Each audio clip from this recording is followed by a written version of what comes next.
রাশিয়ার আগ্রাসনে টালমাটাল ইউক্রেনের অস্তিত্ব। যুক্তরাষ্ট্রের মধ্যস্থতায় শান্তির আলোচনার মাঝেই ইউক্রেনে আবারও আক্রমণাত্মক গতি বাড়িয়েছে রাশিয়া। খার্কিভ এবং দোনেৎস্ক এর দুই কৌশলগত এলাকায় নিয়ন্ত্রণ নেওয়ার দাবি করেছে মস্কো, যে জায়গাগুলো শুধু ভূখণ্ড নয়, সামগ্রিক যুদ্ধের লজিস্টিক ও সাপ্লাই লাইনে অত্যন্ত গুরুত্বপূর্ণ। ৭ ডিসেম্বর সংবাদ মাধ্যম আনাদুলু এজেন্সির প্রতিবেদন ঘিরেই নতুন করে আলোচনায় রাশিয়ার এগিয়ে যাওয়া। তাহলে ইউক্রেন যুদ্ধে নতুন কি ঘটছে? রাশিয়ার কৌশলগত গেইন কি সত্যিই যুদ্ধের মোড় বদলে দেবে? আর যুক্তরাষ্ট্রের মধ্যস্থতার টেবিলে যখন শান্তির খসড়া সাজানো হচ্ছে, ঠিক সেই মুহূর্তেই কেন রাশিয়ার আগ্রাসী অগ্রযাত্রা?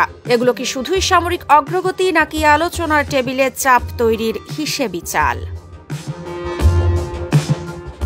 এদিকে এ বিষয়ে রুশ প্রতিরক্ষা মন্ত্রণালয় জানিয়েছে, গাইডোনে আর ভয়ঙ্কর কিনজাল মিসাইল ব্যবহার করে তারা ইউক্রেনের সামরিক অবকাঠামো, জ্বালানি ডিপো এবং যোগাযোগ নেটওয়ার্ক ধ্বংস করেছে। দোনেৎস্কের দিমিত্রভ এলাকায় ইউক্রেনীয় ইউনিটকে চারদিক থেকে ঘিরে ফেলার দাবিও তুলেছে রাশিয়া।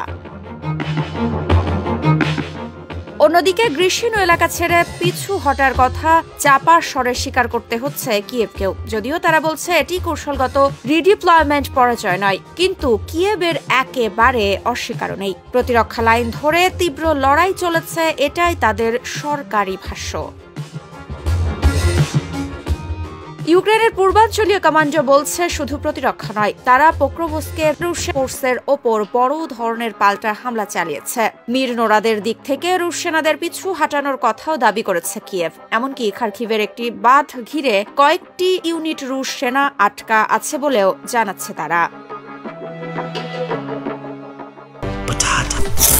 বাছাই করা আলু আর স্পাইসি সিজনিং এ প্রাণ পোটাটা চিপস নাকি বিস্কিট খেয়ে বুঝে নাও। এখন সবচেয়ে গুরুত্বপূর্ণ প্রশ্ন, এই ভূখণ্ড দখল হারানো কি যুদ্ধকে নতুন এক ফেজে ঠেলে দিচ্ছে, নাকি রাশিয়ার এই অগ্রযাত্রা শুধু শান্তি আলোচনার ওপর চাপ বাড়ানোর কূটনৈতিক স্ট্যান্ড? ক্ষেত্র বিশেষে একথা অস্বীকার করা যায় না, তবে যুদ্ধে সময়ই সবচেয়ে বড় অস্ত্র এবং আলোচনার ঘরে ঢোকার আগেই রাশিয়া চাইছে সময়কে নিজের পক্ষে ঘুরিয়ে নিতে। ইউক্রেনের দাবি, পরিস্থিতি যদিও কঠিন, কিন্তু যুদ্ধ এখনো তাদের হাতে যায়নি। ঋত্বিকা সিনহা বিশ্বাস, নিউজ 24।